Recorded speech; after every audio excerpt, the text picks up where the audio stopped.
Terminator Genisys! Hello and welcome to the Badger Reviews. I am your host, Badgy, the Badger. Today we are going to be looking at Terminator Genisys, released in 2015, starring Arnold Schwarzenegger, Jai Courtney, J.K. Simmons, Jason Clarke and Emilia Clarke as Sarah Connor. Where to start? Well, firstly, let's go with the plot. If you've seen the other Terminator films, you will know what to expect from this one. Time travel, killer robots, and a lot of action and gunfire. What sets this one apart is that it glosses over the events of Terminator 3, Terminator Salvation, and even the TV series The Sarah Connor Chronicles by sending Kyle Reese back to 1984. But things are different, as everyone knows from the trailers. Everyone seems to know by now the plot twist, in that John Connor isn't all that he says he is. But the most interesting aspect for me on this film was Matt Smith from Doctor Who as Skynet. He's a Terminator, but he's Skynet. And what makes his role interesting is that one particular line in which he says, "I've been searching for you," or "I've come a long way for you," or something similar. But from reading other sources and looking greatly into it, it appears that Skynet can actually now not just time travel, but see into the, a multiverse, which is interesting because while this film seems to exist within the Terminator 2 storyline, in that Judgment Day did not happen in 2003 but 1997, and everything goes as planned with Skynet's initial attack, it gives rise to many other things existing within the Terminator universe. This is obviously the sequel films, the TV series, video games, comic books, and even strange little cameo appearances, and like Robert Patrick in Wayne's World 2, or Martin Clunes in the BBC sketch show, Harry Enfield and Chums, when he did a Terminator 3 rip-off sketch, which, if you get the chance to, look it up, that's quite funny. But with other comics aside and video games, it means that technically they could all still happen as part of this extended multiverse, a bit like with the Marvel series. You got, say, X-Men and then Ultimate X-Men and all these different universes. That's basically where the Terminator has gone now, a multiverse based around Terminator 2 being the jumping off point for this multiverse happening. Everything seems to branch from that one film, until now, obviously. With that aside, I forgot what, as I was saying, it's interesting to me because it glosses over the events of Terminator 2 and 3, but skewers the timeline in a way that Sarah Connor obviously is aware of the Terminator's existence. Somehow she's aware of Kyle Reese and his, inevitability to mate with her, which becomes a running gag throughout the film. But what becomes more interesting, though, is how Skynet seems to play with the timeline, and rather than sending a Terminator back to kill its protagonists, which it does to the start of the film, but then that peters off and there's a time jump a la Sarah Connor Chronicles to, I think it's 2018, spoiler alert, and it turns out that Genisys, which is the film's subtitle, is an operating system, which I thought was quite clever, rather than a military defense program. And it turns out that Skynet is basically helping to preserve itself through other means, rather than just kill its most profound enemies. But it does this because it's jumped into other timelines, it's seen those other timelines, and it wants, it's realised that the only way to, John Connor and Sarah are the two constants, as it were, that tend to stop it. So it changes things. That's a lot for the plot. Acting-wise, I have no real complaints. I love J.K. Simmons' character as this cop that's totally obsessed with killer robots from the future, which, in hindsight, compared to the first and second film with Dr. Silverman, being this all, there's no such thing, you're all deluded, it makes a nice change and it adds comedic effect, which does work. Schwarzenegger fits into the role of the Guardian quite well, as it were.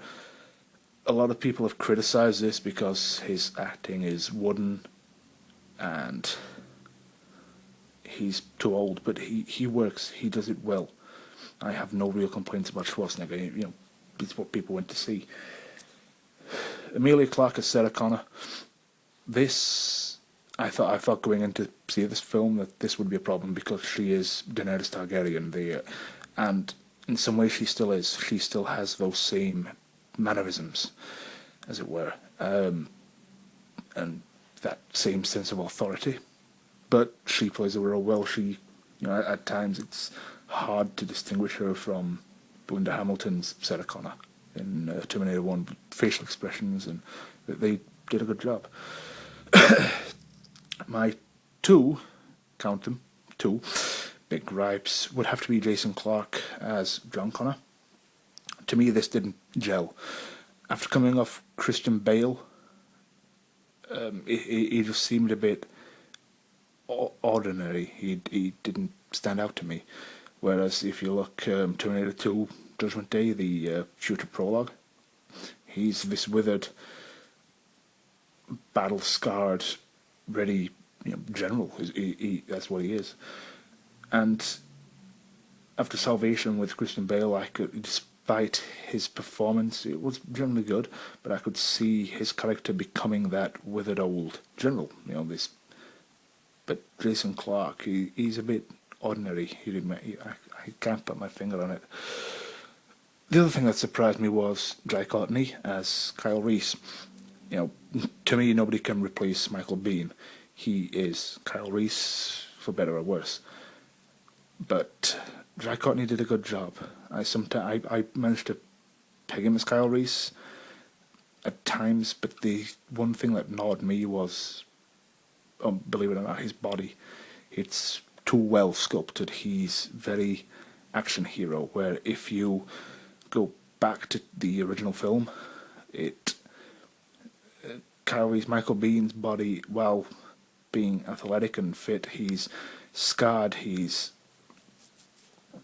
malnourished to a point. He looks like an actual soldier. If any of you have met soldiers, you will have seen them when they come home. They're not quite as they were, but Jai Courtney is this big buff guy. He spends a lot of time in the gym, which in a future war just wouldn't happen.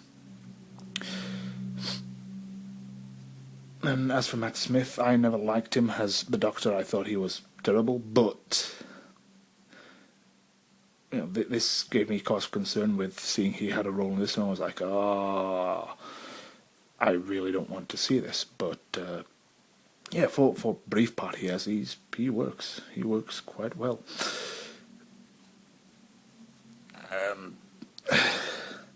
Visually, the film is okay. It's typical CGI fare. You got big explosions and shit kicking off over here, shit kicking off over there. But it looks pretty enough. But I think other people have said this before, the Terminators now don't seem to have much weight to them. And the thing that gets me about seeing these new models is they just don't look right in comparison with earlier versions.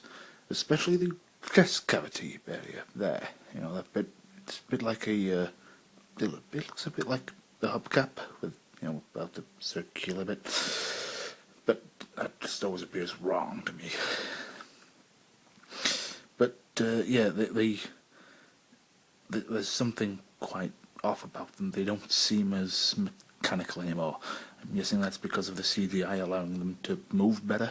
But yeah, they don't seem as robotic. They're more fluid with their motions.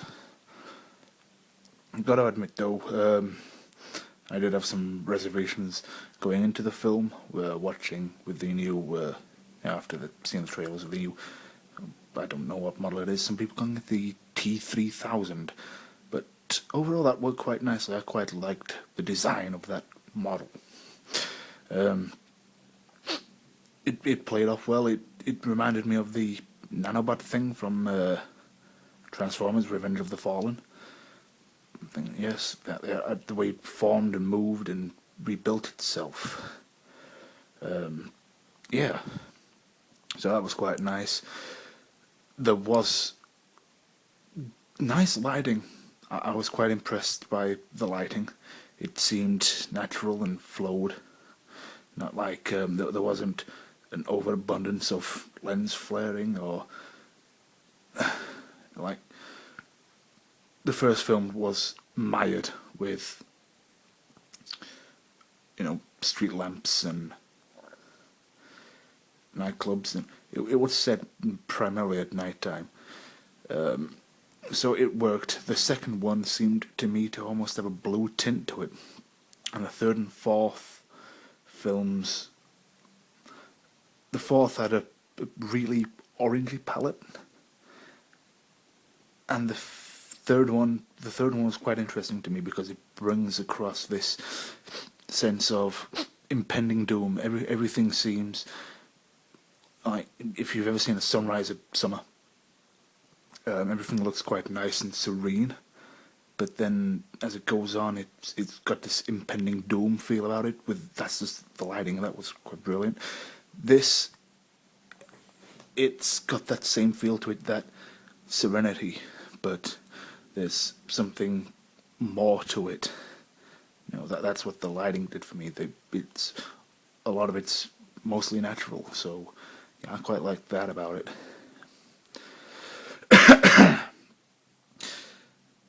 Yeah, visually it was quite good.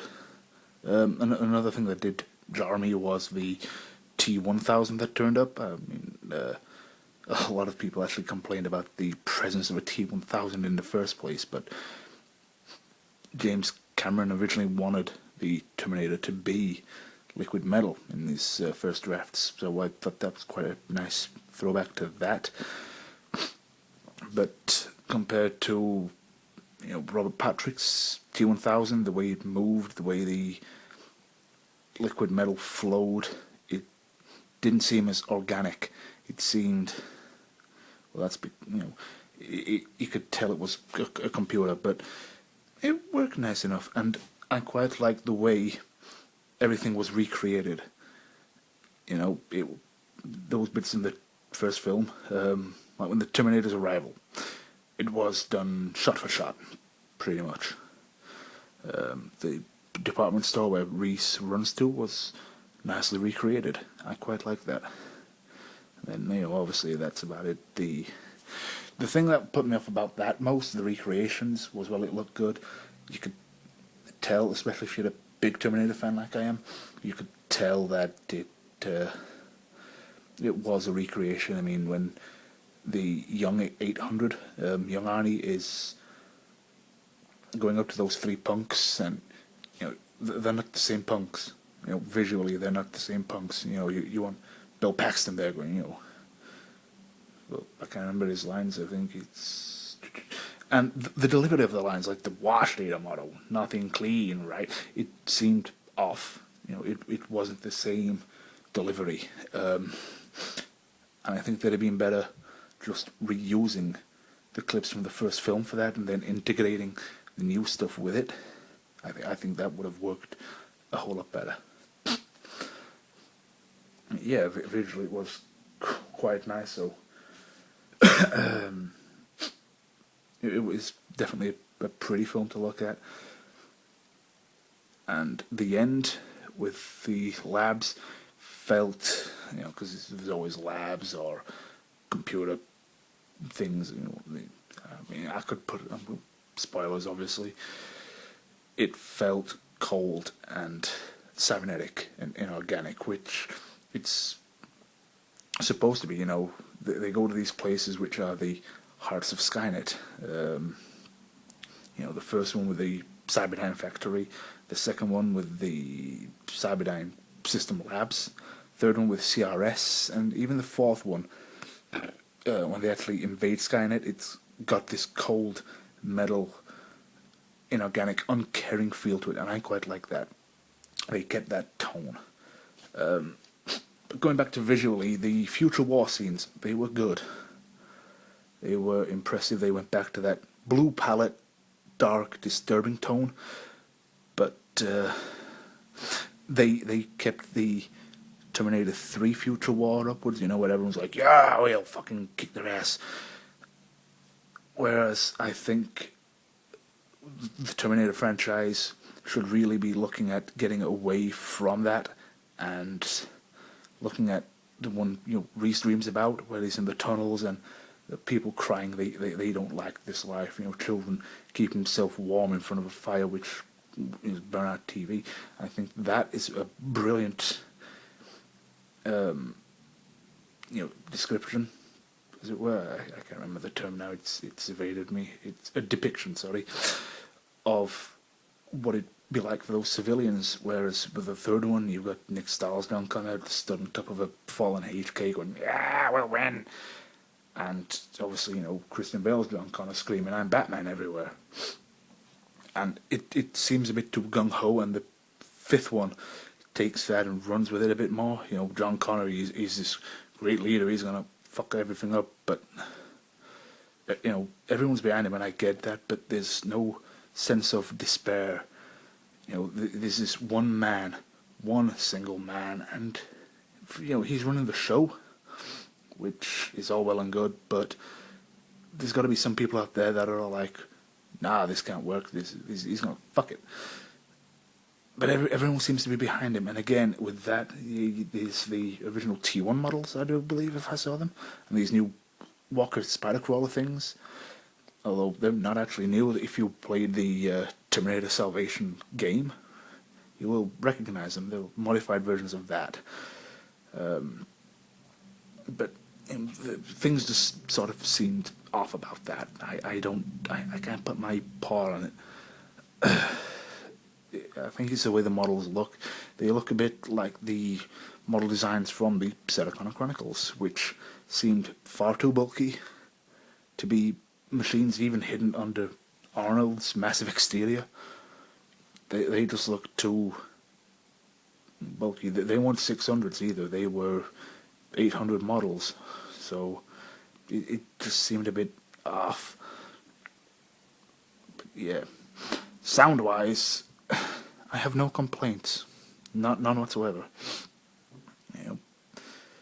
People, I don't really know how to describe sound. I'm not a sound expert.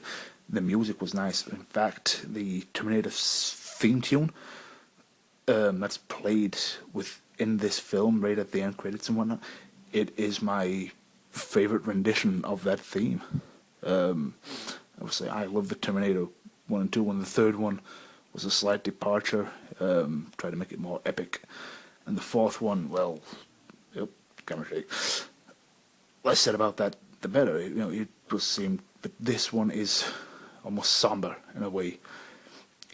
It's not, it doesn't give off these feelings of, yeah, we're going to fuck stuff up and things are going to get fucked up. It's more of a case of, there's a future out there, we can take it, but only if we try, So I quite like that, and the whole soundtrack feel has that sort of feel to it, as nothing is set in stone, nothing is written.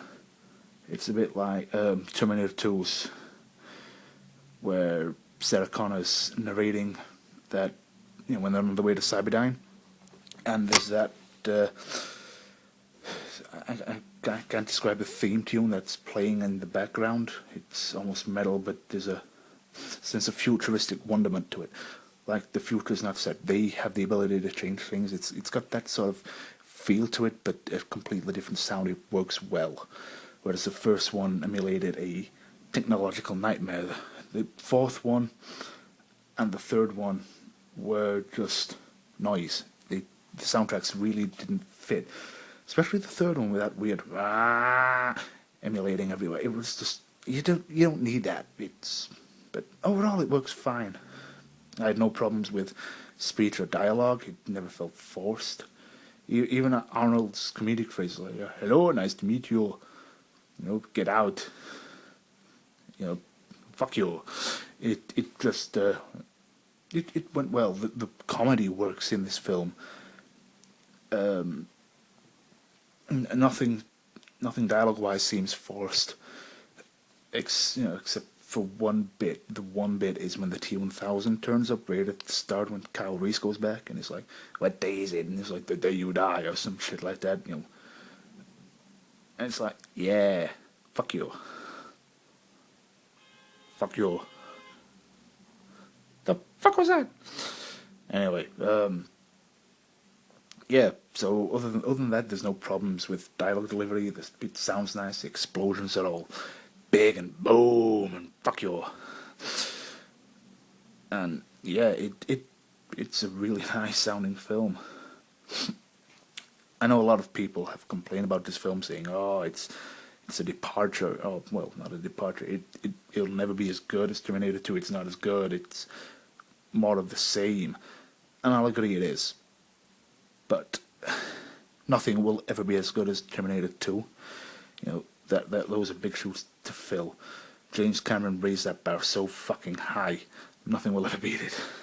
I think if when the rights revert to James Cameron in 2019, I think it is, if he were to try and make a new Terminator film, which I don't think he will, it ended with 2 for him, and he's fucking about with that piece of shit Avatar. Fucking give a battle angel for that, the bastard. Another story. Even if James Cameron did a third Terminator film himself, it wouldn't be as good. He raised that bar so high, nothing can touch it, not even his own work. It's like trying to, people following aliens. It just doesn't work. The only thing I've come close to seeing that came close to following Aliens was Alien Isolation, but that was following Ridley Scott's Alien, not James Cameron's. But it's the only thing that meets that level of brilliance within that that series. Nothing in the Terminator series has come close to matching Terminator 2's brilliance. Although I must admit some episodes in the series came close to being that way. More so, a couple of standalones, like the one where John goes to the military academy, and it's more so when they flesh out the war and the soldiers, when they move away from the Connors and focus on everyone else. That's when it comes close to being brilliant. But so yeah, it's a good film. One other thing I had to add, the theory of mine with this film is the Terminator that gets sent back to protect Sarah, because obviously Terminator 2 never happens because of this fuck up with the timeline, which creates this whole other multiverse. I strongly believe that the Terminator that's protecting Sarah Connor is the same one that would have been sent back to protect John in Terminator 2. So, yeah, take that for what you will. It's my theory. I like to stick by it. I mean, obviously the T-1000 was, I'm guessing, was meant to be Robert Patrick's T-1000. So, yeah, I'm guessing, I'm speculating that the T-800 is the Arnold's Terminator from Terminator 2. I mean, people are gonna get that because of the way he learns, his mannerisms, the smile, the nice to meet you shit, but obviously they had to reset the switch for that. But unless it was pre-reset, which raises a whole set of questions. And you get to see the time displacement chamber finally, which I thought was nice. But yeah, the film is, from a long-term fan's perspective, definitely not as bad as everyone makes it out to be. It could have been better, but it could have been a hell of a lot worse too. Thankfully, it's a watchable, fun movie. At 2 hours long, it's one of those where you sit down with bottle of Coke, some sweeties, opal fruits and Maltesers and shit, and just enjoy yourself. Watch it, enjoy yourself. Don't take it too seriously. It's not one of these, it's not fucking Citizen Kane. Gone with the Wind or some shit you gotta really fucking concentrate on and take seriously. It's a fun action film, a summer blockbuster action film. It's meant to be just watched and enjoyed, and it's not meant to be analysed. And it's just a fucking film. It's a fun movie. Is it as good as Terminator 2? No. Is it fun? Yes. It has its flaws, its downsides, but doesn't every film? But, where there are downsides, there are upsides. Like the introduction of a multiverse. I mean, that gives rise to a whole fucking shit ton of stuff. I know, or we know, or I've read, that Paramount, because the rights revert back to James Cameron, have greenlit an entire Genisys-based trilogy, which I'm quite glad for. 2 more films before Cameron gets it back and goes, fuck you, to the whole franchise and just locks it in a fucking cupboard. But this whole multiverse means that things like the comics, RoboCop versus Terminator, shit like that, Terminator versus, Aliens versus Predator versus Terminator, shit like that is possibly, canonical in part of this extended multiverse. And that I like. That gets me almost, excited to a point where it's rewritten the franchise and discarded the sequels and follow-ups, but it hasn't forgotten them. They exist over there somewhere. Not in this timeline, but over there in that timeline. So while it glosses over others, it keeps it for, it keeps them over there just for the fans who did enjoy them. I don't really have anything more to say on this matter right now, but yeah, I would recommend you see it. I'm not saying go to the cinema and watch it, though that would be recommended because the action set pieces are fucking stupendous. The bus chase and the helicopters. It gets a bit much, but the cinema's a nice place to see that there. But when it comes out on DVD and Blu-ray and VH fucking S, because Terminator's out on everything, then yeah, give it a watch.